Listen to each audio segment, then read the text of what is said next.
Hello friends, તો કાલે Sunday હતો એટલે મેં ઘરે બનાવી લીધા હતા બર્ગર બન, એ પણ ઓવનમાં, અને એક છે વિધાઉટ ઓવન કઢાઈમાં. તો ચાલો રેસીપી જોઈ લઈએ. તો અહીંયા એક બાઉલની અંદર મેં 1 કપ જેટલું હૂંફાળું દૂધ લીધું છે. દૂધ નથી વધારે ગરમ કે નથી એકદમ ઠંડુ. હવે એ દૂધની અંદર આપણે અહીંયા 3 ચમચી જેટલી ખાંડ અને 1 ચમચી એક્ટિવ ડ્રાય યીસ્ટ લઈ લીધું છે. એ યીસ્ટ છે એને દૂધ સાથે જ્યાં સુધી ખાંડ ન ઓગળે ત્યાં સુધી આપણે એને મિક્સ કરી લેવાનું છે. તો થોડી જ વારમાં આપણી ખાંડ છે એ ઓગળી અને રેડી થઈ ગઈ છે.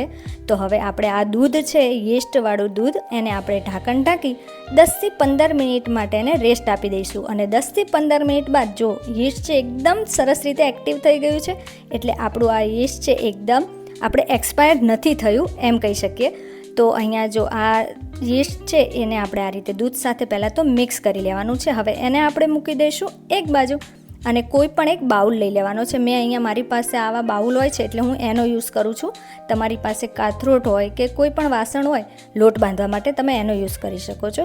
હવે એની અંદર આપણે આ રીતે ચાળણી રાખી એમાં 2 કપ મેં અહીંયા મેંદો લીધો છે અને મીઠું એડ કરી અને આપણે ચાળી લેવાનો છે. આ બર્ગર બન્સ છે એ તમે ઘઉંના લોટનો પણ યુઝ કરી શકો છો. પછી બંને લોટ છે એ મિક્સ કરીને પણ આપણે બર્ગર બન્સ ઘરે બનાવી શકીએ છીએ. તો હવે આપણે આ લોટની અંદર જે યીસ્ટવાળું દૂધ હતું એ થોડું થોડું એડ કરતા જઈ અને મિક્સ કરી લઈશું. કારણ કે શું થાય છે કે ઘણી વખત લોટ છે એ અલગ અલગ કન્ટેન્ટવાળા કે અલગ અલગ રીતના લોટ આવે છે, અલગ અલગ કંપનીના આવે છે ને, તો થોડો લોટમાં ફેર પડે છે. એટલે કે કોઈક વાર દૂધ વધારે જોઈએ અથવા કોઈ વાર ઓછું જોઈએ. તો અહીંયા 1 કપ જેટલું દૂધ મેં એડ કર્યું તો પણ મને લાગ્યું કે ના, આપણે જેવો બન્સ કે પાઉં બનાવવા માટેનો લોટ રેડી કરવાનો હોય છે ને એ હજી બન્યો નથી. એટલે હવે આપણે એમાં મેં 3થી 4 ચમચી જેટલું હૂંફાળું દૂધ બીજું એડ કરી લીધું હતું. અને હા, તમે અહીંયા દૂધની જગ્યાએ પાણીનો પણ યુઝ કરી શકો છો. તો જો અહીંયા આપણે આ રીતનો લોટ છે એને આપણે મિક્સ કરી લીધો છે, દૂધ અને લોટ છે બંનેને. હવે આવી મેઇન પ્રોસેસ, જો આ રીતના એકદમ ચીપચીપો એટલે કે એકદમ સોફ્ટ એવો આપણો લોટ હોવો જોઈએ. તો હવે આવી છે મેઇન પ્રોસેસ, જેને આપણે કિચન પ્લેટફોર્મ ઉપર લોટ લઈ લીધો છે અને આ રીતે એને સ્ટ્રેચ કરતા જવાનું અને ફોલ્ડ કરતા જઈ લોટને આપણે 7થી 8 મિનિટ માટે મસળી લેવાનો છે. અને હા, મેં પહેલાં જે કીધું એ પ્રમાણે તમે પાણીનો પણ યુઝ કરી શકો છો, પણ એમાં ટેસ્ટમાં થોડો ફેર પડી જશે. તો પાણી જ્યારે યુઝ કરવું હોય તો તમે મેંદાની અંદર કે લોટની અંદર 2થી 3 ચમચી જેટલો મિલ્ક પાવડર યુઝ કરશો તો એકદમ ટેસ્ટ સરસ જ આવશે. તો અહીંયા મેં દૂધનો યુઝ કર્યો છે, કારણ કે આપણે શું ઘર માટે બનાવતા હોઈએ ને ત્યારે આપણને થાય કે ના, ચલો એકદમ સરસ જ આપણે બ્રેડ કે પાઉં ઘરે બનાવી લઈએ. તો અહીંયા જો 7થી 8 મિનિટ બાદ આપણો લોટ છે સરસ રીતે મસળાઈ ગયો છે અને આ રીતે હાથમાં અને પ્લેટફોર્મ ઉપર ન ચીપકે એવો આપણે લોટ બાંધી અને રેડી કરી લેવાનો છે. તો હજી તો થોડીક જ પ્રોસેસ થઈ છે, હજી થોડી પ્રોસેસ બાકી છે. તો અહીંયા આપણે લોટ છે અને આ રીતે છૂટો કરી દેવાનો છે સહેજ, અને એની ઉપર મેં અહીંયા રૂમ ટેમ્પરેચરવાળું બટર લઈ લીધું છે. હવે અહીંયા બટરની જગ્યાએ પણ જો ન બટર યુઝ કરવું હોય તો બટર યુઝ ન કરવું હોય તો તમે અહીંયા તેલ પણ યુઝ કરી શકો છો, કે જે એમાં સુગંધ ન આવતી હોય તેલની અંદર. જેમ કે સિંગ તેલ છે તો એમાં સુગંધ આવે છે, પણ તમે કોઈ પણ બીજું સનફ્લાવર કે બીજું જેમાં સુગંધ ન આવતી હોય એ કોઈ પણ તેલ યુઝ કરી શકો છો. હવે આપણે બટર લગાવી દીધું અને એને આપણે લગભગ 3થી 4 મિનિટ માટે ફરીથી મસળી લેવાનું છે. એટલે કે જે મેંદાનો લોટ છે એના બધા પાર્ટિકલ્સમાં ઓઇલ કે બટર છે એ સરસ રીતે મિક્સ થઈ જાય. તો આપણો લોટ છે એ બંધાઈ અને રેડી થઈ ગયો છે.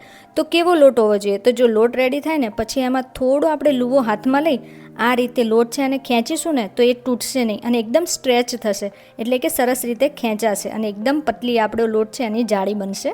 તો આ લોટ આપણો છે એ પરફેક્ટલી રેડી થઈ ગયો છે. હવે એને આપણે રેસ્ટ આપવા માટે મૂકવાનો છે. તો અહીંયા લોટ છે એને આ રીતે પહેલાં ભેગો કરી લઈએ અને કોઈ પણ બાઉલની અંદર આપણે બટર લગાવી દઈશું. તેલ પણ લગાવી શકો છો. તો અહીંયા બાઉલ છે એને ગ્રીસ કરી લીધું છે પહેલાં બટરથી, અને હવે આ રીતના લુઓ હાથમાં લઈ એને આ જ રીતે પાછળની સાઈડથી ટક કરતું જવાનું છે. અને આ પ્રોસેસ છે ખૂબ જરૂરી છે, આપણે એને ટક કરવો જ પડે લોટને, નહીંતર જ્યારે શું છે કે આપણે લોટ છે ફૂલાશે ને ત્યારે એકદમ ફાટેલા જેવું લાગશે. તો આ રીતે એને પહેલાં ટક કરી દેવાનો છે, બધું પોષણ નીચે લઈ અને હવે આપણે બાઉલની અંદર એને મૂકી દેવાનું છે અને મૂકી અને ઉપરથી પણ બટર અથવા તો તેલવાળો થોડો હાથ કરી અને લોટને સહેજ આ રીતે લગાવી દેવાનું છે લોટ ઉપર, જેનાથી આપણો લોટ છે ડ્રાય પણ નહીં થાય અને કોઈ પણ ઢાંકણ ઢાંક્યું હશે ને તો એમાં ચીપકશે પણ નહીં. હવે એને આપણે 1 કલાક માટે રેસ્ટ આપી દઈએ. તો રેસ્ટ આપ્યા બાદ જો લોટ છે ડબલ ક્વોન્ટિટી થઈ ગઈ તો એને આપણે હવા કાઢી લેવાની છે. યીસ્ટ એકદમ પરફેક્ટ હશે ને તો આપણું જે પાઉં કે બ્રેડ છે ને એકદમ પરફેક્ટ જ બનશે અને આ રીતે ફૂલાઈ જાય ને એટલે આપણું જે એમ કહીએ ને કે 90% આપણું જે ટેન્શન છે ઓછું થઈ જાય કે ચાલો સરસ જ પાઉં બનવાના છે કે બર્ગર બન્સ બનવાના છે. આવેલ પ્લેટફોર્મ છે એની ઉપર મેં થોડું બટર લગાવી એને આપણે 1 મિનિટ જેટલું લોટને મસળી લેવાનો છે, જેથી એની બધી હવા છે ને એટલે કે એર છે ને એ નીકળી જાય. તો 1 મિનિટ લોટ મસળી લીધો છે અને હવે જો એમાંથી આપણે કેટલા બન્સ બનાવવાના છે એ આપણી ઉપર છે અને કેવડી સાઇઝ કરવી છે એ પણ આપણી ઉપર છે. તો અહીંયા આ રીતના આપણે પહેલાં લુઓ રેડી કરી લીધો. હવે એને મારી પાસે તો શું છે કે આ રીતે જો કેકના બધા કટર કે વાસણ તો હોય જ છે, એટલે હું આ રીતના કેકનું જે કટર આવે છે ને એનાથી એને કટ કર્યું છે. તમે ચાકુનો યુઝ કરી અને કટ કરી શકો છો. હવે આ જ લોટમાંથી મેં લગભગ 7 જેટલા બન્સ રેડી કરી દીધા છે, એટલે કે લુઆ રેડી કરી દીધા છે બર્ગર બન્સના. તો બધા એક સરખા મેં લુઆ રેડી કર્યા છે, નાની સાઇઝ કે મોટી સાઇઝ નહીં પરંતુ બધા એક સરખા. હવે તમારી પાસે વેઇટ સ્કેલ એટલે કે વજન કાંટો હોય ને તો તમે એક લુઆનું વજન પણ એક સરખું કરી અને બધા જ લુઆ એક સરખા રેડી કરી શકો છો. અહીંયા જો આપણા ટોટલ 7 લુઆ છે મેં રેડી કરી લીધા છે. હવે લુઆને એક બાજુ મૂકીએ અને જે ઓવનની ટ્રે હોય છે ને એ લઈ લઈએ. સૌથી પહેલાં આપણે જે ઓવનમાં બર્ગર મૂકવાના છે બર્ગર બન્સ બનાવવા તો એનું રેડી કરી લઈએ. તો એક લુઓ લઈ લીધો છે અને એને પણ આ રીતે ખેંચતા જઈએ અને પાછળથી જો આ રીતે ટક કરી અને પછી એને હથેળીમાં આ રીતના મસળી લેવાનો છે અને પછી એનો લુઓ રેડી કરી લેવાનો છે. અને બર્ગર બન્સ જ્યારે બનાવીએ ને ત્યારે આપણે આ લુઓ રેડી કરી લઈએ ને તો એને આપણે આ રીતે હાથથી સહેજ પ્રેસ કરી લેવાનો, એટલે જે ટીકીનો શેપ આપીએ છીએ ને બસ એ રીતે શેપ આપી દેવાનો છે. આપણે જ્યારે પાઉં બનાવીએ છીએ ને ત્યારે એને આપણે એમ જ ગોળા જ વાળીને મૂકીએ છીએ, પ્રેસ નથી કરતા, પણ બર્ગર જ્યારે આપણે બનાવીએ ને ત્યારે પ્રેસ કરીએ છીએ. અને હવે બીજી વાત કે આપણી પાસે બર્ગર બનાવવાની રિંગ તો હોતી નથી, જેના લીધે આપણું બર્ગર છે એ હાઇટવાળું થાય છે. તો હું એનું પણ તમને આજે જણાવીશ કે તમે એને બર્ગરનું જે બહાર મળે છે એ રીતના તમે હાઇટવાળા કઈ રીતે કરી શકો. હવે આ મેં એક ટીન લઈ લીધું છે, તમે ટીનની જગ્યાએ કોઈ પણ પ્લેટ કે એ લઈ શકો છો જેને આપણે ગેસ ઉપર મૂકવાના છીએ એમાં. તો અહીંયા થોડું બટર લગાવી બટર પેપર મૂકી હવે જે લુઓ આપણે રેડી કર્યો હતો બર્ગર બન્સનો એ આપણે આમાં મૂકી દેવાનો છે. જો તો એને પણ આપણે સહેજ આ રીતે પ્રેસ કરી દેવાનો છે, જેથી સરસ રીતે આપણું બર્ગર છે એ ફેલાય. અને હું આને છે ને એકદમ સાદો રાખીશ, એટલે કે ઉપર હું કોઈ રિંગ કે કોઈ જ નહીં કરું. તમે એ રીતે પણ એના તમે બર્ગર બન બનાવી જ શકો છો. હવે અહીંયા બર્ગર બન્સની આપણે રિંગ નથી પણ આપણે આ રીતના રિંગ બનાવી લેવાની છે. તો મેં અહીંયા એક બટર પેપર લઈ લીધું છે અને સહેજ આપણે લેન્થ હતી એની વધારે હતી, એટલે કે હાઇટ તો બરાબર, જે હાઇટ કરવા માટેની જે આપણે પેપર હતું ને એ થોડું મોટું હતું. તો મેં એના આ રીતના 2 ભાગ કરી અને એને આપણે કટ કરી લીધું હતું. થોડું મોટું એટલે કે જે આપણી જે પહોળાઈ છે એ ઓછી અને એની લેન્થ વધારે થવી જોઈએ, કારણ કે જો આ રીતના આપણે કાગળ છે ને 2 ભાગમાં કટ કરી લઈએ અને આપણે ફોલ્ડ કરીશું ને તો એકદમ રિંગ જેવો જ શેપ આવી જવાનો છે.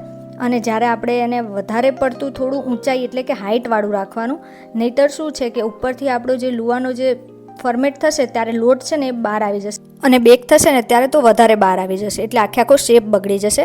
તો હવે અહીંયા બટર પેપર હતું એને મેં આ રીતના ફોલ્ડ કરી લીધું અને બંને સાઈડ સ્ટેપલરની ક્લિપ લગાવી દીધી છે, એટલે કે સ્ટેપલર મારી દીધું.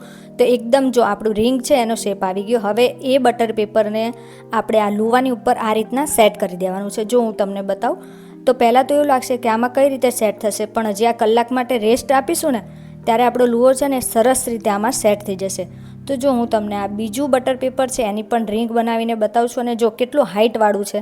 તો જ્યારે આપણો જે રેસ્ટ આપ્યા બાદ જ્યારે આ ફૂલાશે ને બન્સ ત્યારે એકદમ હાઇટવાળા થઈ જશે. તો આ બધા જે બન્સ છે એ રેડી થઈ ગયા છે અને આ પણ આપણું બન્સ રેડી છે. તો આપણે જે ટ્રે હતી એને મેં ઓવનમાં 1 કલાક માટે રાખી દીધી હતી અને આપણે જે આ પ્લેટ ઢાંકી અને આ ટીનને પણ 1 કલાક માટે રેસ્ટ આપી દીધો હતો. ઓવન ચાલુ નથી કરવાનું, એનું ખાસ ધ્યાન રાખવું, બંધ ઓવનમાં જ રાખ્યું છે. તો 1 કલાક બાદ આપણું સરસ એવા પાઉં છે એટલે કે બર્ગર બન્સ છે એ ફૂલાઈ અને રેડી થઈ ગયા છે. અને જો આ બટર પેપરના લીધે આને પણ કેટલી સરસ હાઇટ મળી ગઈ છે. તો હવે એને એક બાજુ મૂકી દઈએ અને હવે આપણી જે ગેસ ઉપર કઢાઈ છે એને પ્રીહીટ કરી દઈએ. તો અહીંયા મેં મીઠું એડ કરી લીધું છે.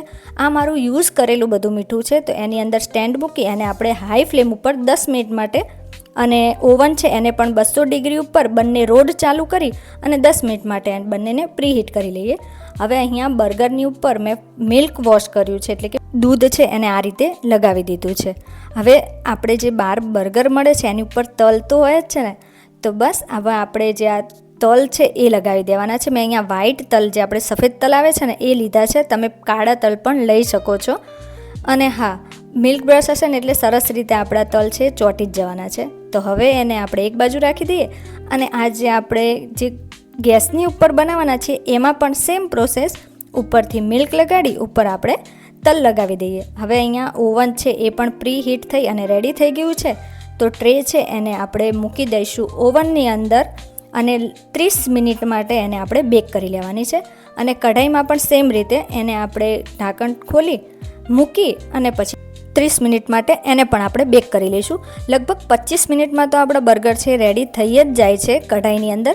તો જો અહીંયા 30 મિનિટ બાદ આપણા જે ઓવનના બર્ગર છે એ પણ રેડી થઈ ગયા છે, અને 30 મિનિટ બાદ કઢાઈવાળા પણ બર્ગર રેડી થઈ ગયા છે. અને હા, આ જો બટર પેપર હતું ને એટલે કેટલું આસાનીથી આપણું નીકળી ગયું, એટલે કે પેપર છે એ નીકળી ગયું. તો આપણા બન્સ છે એ પણ જો હું તમને બતાવું છું કે કેટલી સરસ હાઇટવાળા છે. પણ એની પહેલાં આપણે ગરમ ગરમ બન્સની ઉપર આપણે બટર લગાવી દેવાનું છે, એટલે સરસ ઉપરથી એકદમ શાઇની આપણા બન્સ રેડી થઈ જાય. તો પહેલાં તો આપણે એને બટર લગાવી દઈશું, અને જે આપણું કઢાઈવાળું જે બન્સ હતું ને એની ઉપર પણ આ રીતે આપણે બટર લગાવી દેવાનું છે. અને આ રેસીપીમાં મેં અહીંયા ઓવનમાં અને વિધાઉટ ઓવનમાં પણ તમને બન્સ અને બનાવવાના બતાવ્યા છે. જો તમને પાઉં એટલે કે લાદી પાઉંની રેસીપી જોઈએ ને તો હું એની પણ લિંક છે એ ડિસ્ક્રિપ્શન બોક્સમાં આપી દઈશ. તો તમે એ પણ જોઈ શકો છો એનો વિડીયો. એ પણ એટલા જ સરસ આપણા પાઉં ઘરે રેડી થઈ જાય છે. તો જો આ રીતના બધા ઉપર આપણે બટર લગાવી દીધું, અને ત્યારબાદ આ રીતે ભીના કપડાથી એને ઢાંકી 10 મિનિટ માટે રેસ્ટ આપી દીધો. હવે 10 મિનિટ બાદ આપણા બર્ગર બન્સ છે એ રેડી થઈ ગયા છે. અને નોનસ્ટિકની મારી પ્લેટ હતી ને એના લીધે એકદમ ઇઝીલી ડિમોલ્ડ થઈ ગયા. તો જો કેટલા સોફ્ટ બન્યા છે ને. અને જે વિધાઉટ ઓવન એટલે કે કઢાઈવાળું છે એ પણ એટલું જ સોફ્ટ બન્યું છે. તો તમારે જે રીત તમને યુઝફુલ લાગે કે ઓવનમાં બનાવવું છે તો તમે ઓવનમાં ટ્રાય કરો, કઢાઈમાં બનાવવું છે તો તમે કઢાઈમાં પણ ટ્રાય કરો. અને હા, રિંગ છે એ પણ તમે કઢાઈમાં એ જ રીતે મૂકી શકો છો. તો જો અહીંયા મારે બર્ગર બનાવવાના હતા તો બર્ગર મેં આ રીતે બનાવી રેડી કરી લીધા છે. તો કેવી લાગી આજની આ બર્ગર બનની રેસીપી?